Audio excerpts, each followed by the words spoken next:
थाली भर भर के सामान लाए और ऐसी पल्लू ले लेके माता है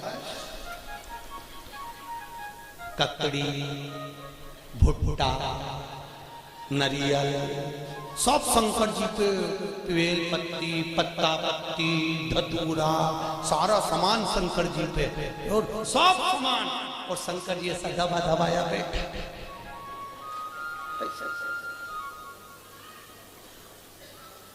पार्वती जी बोली हटाऊं क्या? शंकर जी बोले धरे रहने दे, अब तो सुबह 4 बजे हटेगा। और ये पूरी रात भजन गाती फिरे पानी। शंकर जी बोले रहने दे, सुबह से लेकर शाम तक में 25 बार नहवा दी।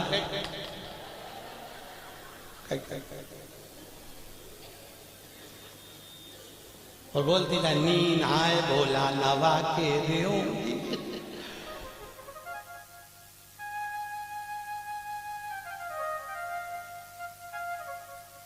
इससे ज्यादा आनंद आवे तो कावड़ यात्रा में तुम देखना, और ऐसी भीड़ और लोग कावड़ ले लेके और भगवान पे जो गंगा जल फेंके। जो यहाँ की कावड़ तुमने नहीं देखी कि यहाँ पर पानी कैसे चढ़ाने देते हैं, पर काशी में तो ऐसी भीड़ आती है और गंगा जल ले लेके पानी भगवान शंकर पे फेंकते हैं। और कहीं कहीं का तो गंगा जल और पार्वती जी माँ पीछे कांच में बैठी और बैठी बैठी के भोलेनाथ जी क्या स्थिति है। शंकर भगवान बोले आन तो अपन तो बैठे।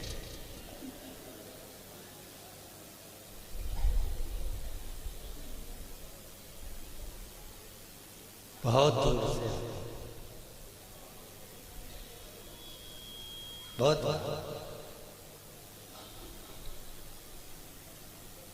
और आनंद कितना रहेगा ना। हरतालिका तीज के दिन माताएं दो सुबेरे से लेकर 12:30 बजे तक बहुत अच्छी दिखती है।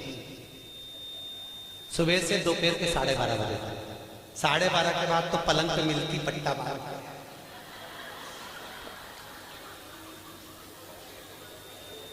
फिर 4 बजे उठती,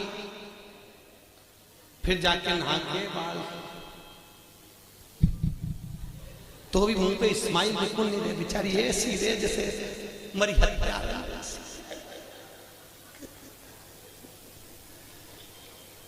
और फिर भी फोन लगा के पूछते थे चाची जी पंडित जी कितनी बजे आया, पंडित जी कितनी बजे आया। और पहली पूजन पे चाय, पहली पूजन के बाद हमने पूछा माता जी इसमें तो लिखा है कि दूध पिए तो बिल्ली बने, सोए तो अजगरी बने, बोले तो मेंढकी बने, तो तू तो चाय पी रही, किताब में चाय का नहीं लिखा। हमने फिर डबल से पढ़ी हरतालिका तीज की किताब, तो हमने देखा वास्तव में हमें चाय का नहीं थी। माता इतनी चतुर, जो चीज का नहीं लिखे वो निपटा जा रहा है।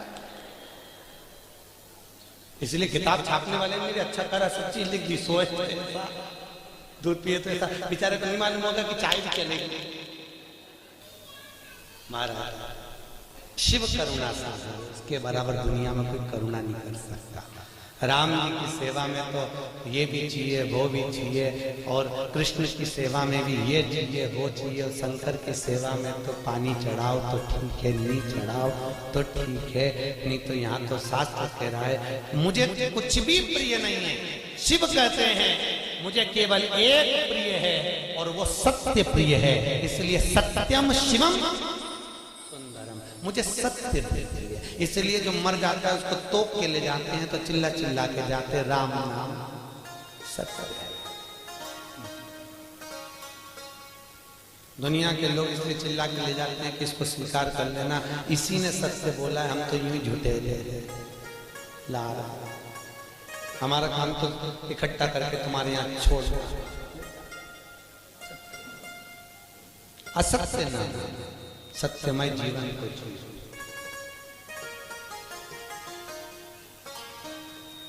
यहाँ पर इंदौर से माताएं कथा सुनने आ रही हैं। कल उनके मिस्टर से मैंने उनके बेटे से बात करी थी।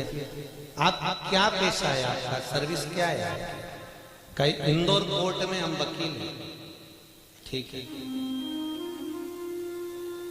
तो पर गुरुजी 4 महीने से कथा, हमने कोर्ट की नौकरी छोड़ दी, हमने वकालत छोड़ दी। हमने पूछा क्यों?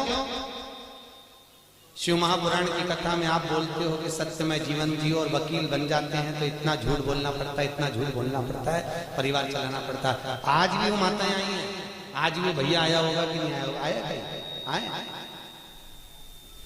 आज भी वो कथा में कहे गुरुजी मैं दूसरी नौकरी कर लूंगा पर झूठ बोलने की नौकरी नहीं चाहिए मुझे, क्योंकि मुझे जाना उसके पास में है तो मुंह भी उसको दिखाना पड़ेगा। और अगर मेरी जिंदगी, और आपसे भी निवेदन है, तुम झूठ बोल रहे हो अपने परिवार को पालने के लिए चलेगा, पर थोड़ा सा सत्यमय जीवन जी। हफ्ते भर में एक दिन ऐसा बनाना जिंदगी में कि आज मैं दिन भर झूठ नहीं बोलूंगा, चाहे मोबाइल हो चाहे परिवार हो, बिगड़े काम बिगड़ जाए पर झूठ नहीं बोलूंगा। अपने जीवन को आज मैं सत्यमय जीऊंगा। केवल सत्यनारायण की कथा कराने से, शंकर पे पानी चढ़ाने से शंकर नहीं मिलेगा भाई। थोड़ा जीवन को सत्यमय जीना पड़ेगा।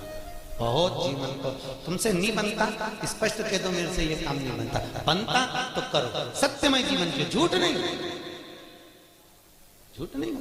मेरे को आता ही नहीं, जो आता वो आया सामने है, जो चीज है वो सामने। सत्यमय जीवन जियो, बहुत अच्छा लगेगा आपको। आपकी जिंदगी में आप सुंदरता प्राप्त करें। सत्यम शिवम सुंदरम, अगर सत्य बोलोगे तो शिव मिलेगा, और शिव मिल गया तो जीवन सुंदर हो जाएगा। क्यों जीना? क्यों जीना? सत्य। असत्य के चक्कर में एक गांव के पंडित जी मर गए, बहुत विद्वान कथाकार, बड़े विद्वान प्रखर, और मर गए तो नरक में चले गए। अब गांव के 2-4 लोग और मर के नरक में गए, तो नरक में गए तो पंडित जी मिल गए।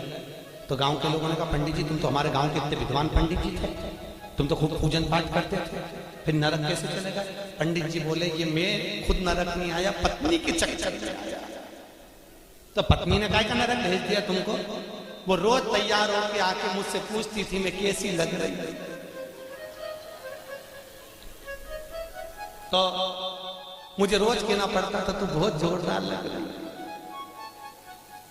भले वो बेकार दिखे पर कहना तो अच्छा। तो ये झूठ बोलने के चक्कर में तो माताओं से निवेदन है, आधे से ज्यादा पति तो तुम्हारे चक्कर में नरक जा रहे। जी जियो, तुम लोग पूछो ही मत करा करो कि मैं कैसी है।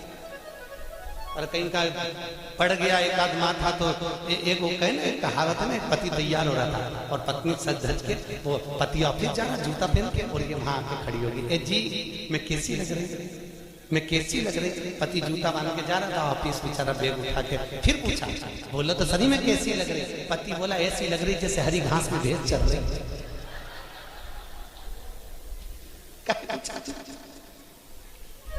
पूछे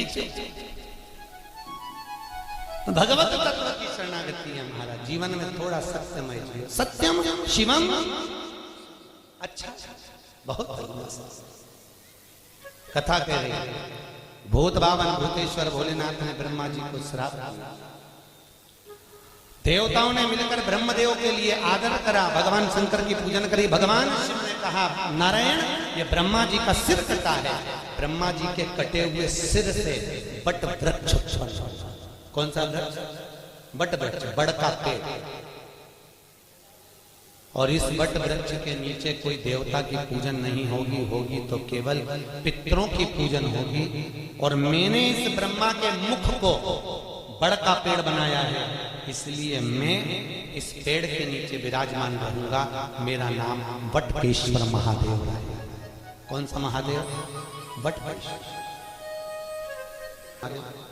कहीं ना कहीं महाराज बटकेश्वर महादेव, जो घर में चिड़चिड़ापन रहता है, क्रोध रहता है, झगड़ा होता है, क्लेश मचा होता है, घर में शांति नहीं रहती, तो बटकेश्वर महादेव के मंदिर में जो जलाधारी होती है, उस जलाधारी में अपना नाम और गोत्र बोलकर बेलपत्री की डंडी को फंसाकर उसमें 1 लोटा पानी और दूध चढ़ाकर आ जाइए, घर में शांति हो जाती है, कभी क्लेश नहीं मचेगा। सोमवार की अष्टमी के दिन ये क्रम किया जाता है। कौन से दिन? जम के बोलिए। सोमवार की अष्टमी, बटकेश्वर महादेव के मंदिर। बटकेश्वर शिव भगवान ब्रह्मा का मुख बढ़ता समय आया, ब्रह्मा जी ने सृष्टि की रचना आगे बढ़ गई। भगवान विष्णु ने ब्रह्मा जी से कहा ब्रह्मदेव सृष्टि की रचना करिए। शंकर जी से पूछा ब्रह्मा जी ने सृष्टि कैसी रचना है। भगवान भोलेनाथ ने अपना अर्धनारेश्वर स्वरूप का दर्शन दिया। आधा पुरुष आधा स्त्री, आधा शिव आधा पार्वती के रूप में भगवान दर्शन दिए और कहा इस रूप को ब्रह्मा जी देख लो और ऐसी सृष्टि की रचना कर दो। आधे पुरुष आधे स्त्री बना दो। ब्रह्मा जी पुरुष और स्त्री का निर्माण कर रहे थे। उन्होंने कहा, शंकर जी ने कहा आधा पुरुष आधा स्त्री बना दो।